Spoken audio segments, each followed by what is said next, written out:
Hey guys, welcome to my new mini vlog. তো আজকে চলে এসেছি আমরা টোটো নিয়ে ইটাহারে ঘুরতে।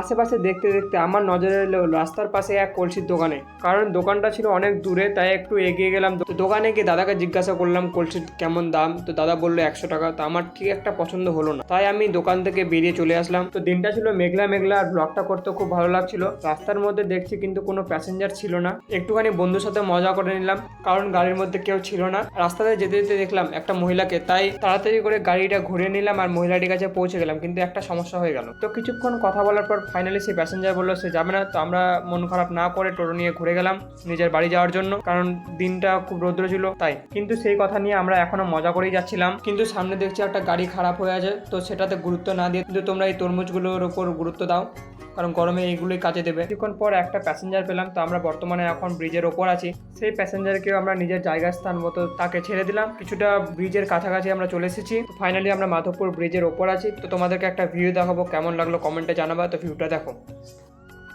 তো ভিউটা কেমন লাগলো অবশ্যই কমেন্টে জানাও। আমরা চলে এসেছি আশাপুরে। তো ফাইনালি বাড়ির কাছে চলে যাচ্ছি। তো আজকে ব্লগটা শেষ করছি এখানে। ব্লগটা কেমন লাগলো, ভালো লাগলে অবশ্যই লাইক করে দাও, কমেন্ট করে দাও আর সাবস্ক্রাইব করতে ভুলবে না।